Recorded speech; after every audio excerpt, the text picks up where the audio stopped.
Olá, mais uma vez seja bem-vindo à Netcom Ensino à Distância. Eu sou o professor Wagner Nunes e vamos dar continuidade à nossa disciplina Comandos Elétricos aplicados à manutenção.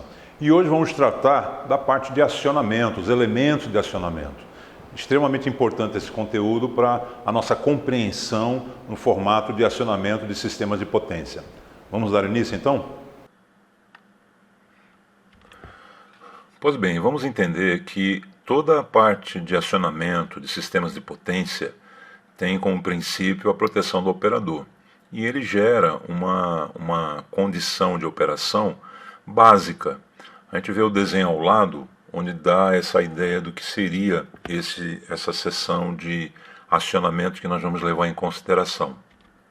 Então nós temos a seção de seccionamento, onde faz energizar toda a estrutura de controle e manobra. Nós temos a seção que inclui proteção contra curto-circuito, proteção contra correntes de sobrecarga, e ao final eu tenho um dispositivo de manobra, que é quem efetivamente vai energizar nossas cargas, aqui representada por um motor, mas nós sabemos que pode ser qualquer outro tipo de carga. Então nós temos aqui uma sequência genérica dos elementos necessários à partida e manobra de motores ou cargas que a gente eventualmente queira fazer esse acionamento.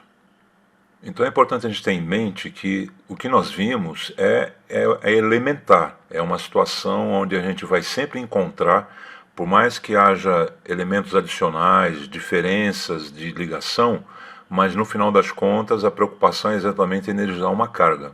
E dependendo da forma como nós vamos energizar, pode incluir alguns elementos ou não, mas essencialmente é o que nós vimos. Então daqui para frente nós vamos ver algumas técnicas simples, elementares de acionamento alternado, de cargas AC. Independente dela ser trifásica, monofásica ou bifásica, a gente vai ter essa consideração aí do que seria a parte básica de acionamento desses elementos.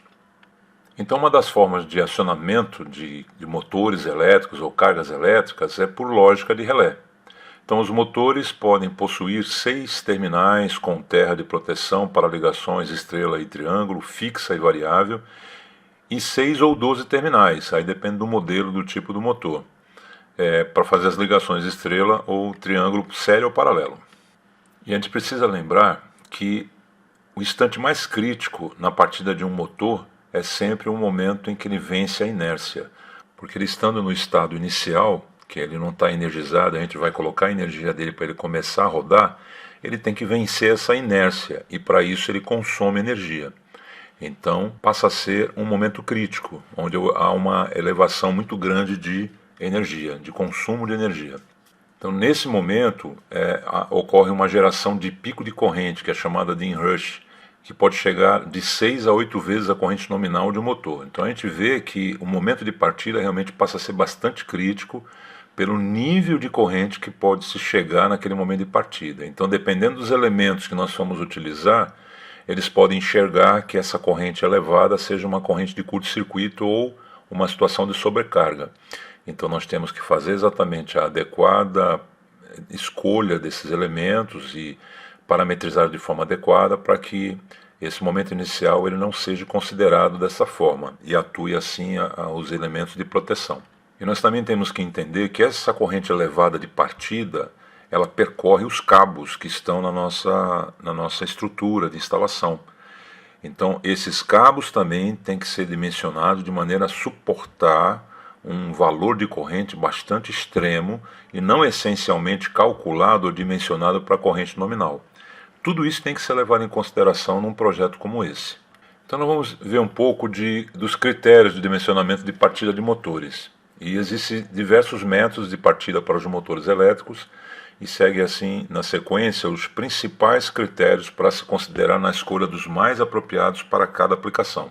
Um dos critérios que tem que ser considerado é as características da máquina a ser acionada, que é a carga que está sendo ligada naquele momento de partida. Então a gente tem que atentar para o momento de inércia e torque resistente da carga, ou seja, o que eu preciso de força para fazer com que ela comece a se movimentar. Isso implica no valor de corrente e no tempo que vai levar esse consumo de corrente nessa partida. Então tudo isso tem que ser levado em consideração como um dos critérios para poder dimensionar. Outro critério é as circunstâncias da disponibilidade de potência de alimentação. Então, a gente tem a responsabilidade de limitar as perturbações da rede elétrica, principalmente na partida dos motores. Então, uma partida de um motor que tem uma carga muito pesada, ele pode gerar queda de tensão, sobrecarga no sistema de alimentação, incluindo geradores, transformadores, rede UPS e tantos outros meios, né, de geração primária de energia para alimentar um equipamento ou um sistema que é dotado de motores e máquinas pesadas que vai ter consumos excessivos de energia na sua partida. Outro critério é quanto à confiabilidade do serviço. A gente precisa verificar a necessidade de controle de velocidade, posição ou torque, inversão de rotação, entre outros sistemas, né, de controle que a gente vai ter que implementar. Então, a gente tem que garantir a confiabilidade e entender o que é necessário que o equipamento produza para que o serviço ou o processo seja controlado de forma adequada. Então, tem mais esse critério que precisa ser levado em consideração. Outro aspecto importante é em relação à distância da fonte de alimentação.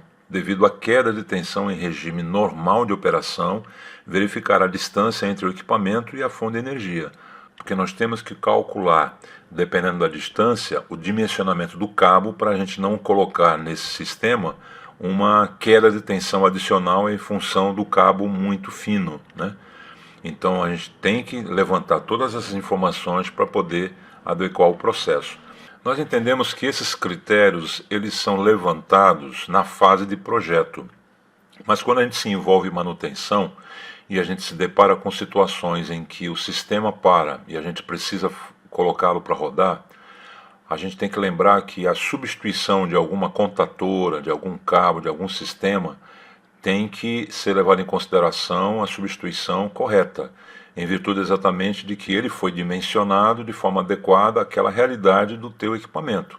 A gente não pode, por exemplo, colocar um cabo mais fino, um fusível que não tenha resposta retardada, ou algum outro equipamento, algum elemento dentro do sistema de controle que não seja exatamente igual ao que a gente tem lá, pode ser até de outra marca, mas as especificações têm que ser garantidas, porque todos esses critérios eles foram considerados no momento de projeto, e na manutenção nós não podemos mudar nada desses elementos, porque se ocorrerem mudanças, pode implicar em outra paralisação. Vamos falar um pouco sobre o dimensionamento dos circuitos dos motores elétricos. Além do método de partida, deve ser analisado também as proteções do circuito do motor. Para isso, os seguintes requisitos devem ser analisados para dimensionamento do circuito dos motores: capacidade de condução de corrente, queda de tensão em regime permanente e na partida do motor. Então, esses elementos, esses circuitos que fazem a energização dos motores, isso aqui também tem que ser levado em consideração. Qual é a capacidade do cabo de condução ou do barramento? E que queda de tensão ele vai promover no regime permanente ou na partida do motor? Então, o dimensionamento dele tem que ser adequado a essas condições aí naturais de operação. Regime permanente de operação e no momento de partida. Tudo isso tem que ser levado em consideração. Outro aspecto é a proteção de sobrecarga do motor, que deve ser dimensionada de maneira a reconhecer que a corrente de partida não é uma sobrecarga, que deve provocar o desligamento do motor, e ao mesmo tempo proteger o motor contra cargas excessivas, ocasionando aumento da corrente de operação. Então o nosso sistema de controle, de proteção, ele tem que ser adequado à minha realidade, exatamente para que eu não tenha ocorrências de desligamento de forma indevida, como enxergando que está havendo uma sobrecarga, quando na verdade está tendo uma partida do sistema. E ao mesmo tempo, essas proteções não podem deixar de existir por conta de cargas excessivas, que ocasionam aumento da corrente de operação. Então já é natural esperar um aumento momentâneo de corrente, mas o que não pode é ser interpretado como uma sobrecarga. Então o nosso sistema tem que ser dimensionado para reconhecer essa situação. Da mesma forma, a proteção de curto-circuito ela tem que ser dimensionada de tal forma a evitar a diminuição da vida útil tanto dos cabos como dos motores, no estado de curto-circuito. Esse dimensionamento está relacionado ao nível de interrupção do local da instalação da partida. O nível de interrupção trata-se da corrente de curto-circuito nos diversos pontos da instalação elétrica. Então, imaginando que ocorra um curto-circuito, o projeto tem que prever que as condições por onde vai passar essa corrente extremamente alta, ele suporte tudo isso para que ele não venha a se danificar simplesmente porque ocorreu um curto-circuito. Os elementos de proteção já vão atuar em relação a isso, mas essa proteção contra os curtos-circuitos tem que ser dimensionada de tal forma para evitar dano a essa estrutura. Porque senão a cada curto-circuito causado por um motor ou por qualquer outro elemento, a gente tem que trocar todo o sistema. Isso realmente é inviável. Então, a devida manutenção e conservação do que foi dimensionado é importante para garantir a vida útil dos sistemas. Falando um pouco sobre os contatores, que é o nosso elemento principal aí de manobra, né? Os contatores principais de potência têm corrente máxima de até 600 A. De uma maneira geral, possuem 3 contatos principais do tipo NA para a manobra de cargas trifásicas a 3 fios, como tem assim de outros dimensionamentos, mas em princípio sempre eles são de contato aberto, que é com ele que eu vou fazer a partida do meu sistema de potência. E tratando sobre esse assunto, aí tem a norma IEC 60947, que trata exatamente sobre os dispositivos de manobra e comando de baixa tensão. Então, nos contatores existem 2 tipos de contatos, que são eles: os contatos auxiliares, que eles podem ser normalmente aberto ou fechado, que serve exatamente para controlar toda a lógica de acionamento, normalmente ele é para aplicação de baixa corrente. E temos os contatos de potência ou carga, que lidam com alta corrente e geralmente são compostos de 3 contatos NA para cargas trifásicas. Um fator importante a ser observado no uso dos contatores de potência são as faíscas produzidas pelo impacto durante a comutação dos contatos, e isso promove o desgaste natural dos mesmos. Então, ao longo do uso desses sistemas, ocorre esse desgaste natural que pode promover uma série de problemas, inclusive de selar o contato de uma fase ou de outra. Então, aí os sistemas de proteção têm que garantir a observação quanto a isso. A intensidade das faíscas pode se agravar em ambientes úmidos e também com a quantidade de corrente circulando no painel. Isso pode influenciar exatamente em promover aí a geração de faíscas adicionais ou em intensidades diferentes em função dessas condições ambientais. Então, levando em consideração que esses contatos ficam expostos a essas intempéries aí, que promove o desgaste natural, existe uma classificação, né, por categoria desses contatos, né, que seriam aplicados a modelos de contatores. Então a gente vai falar exatamente sobre isso agora. E tudo isso é baseado no tipo de carga, como vai ver a seguir.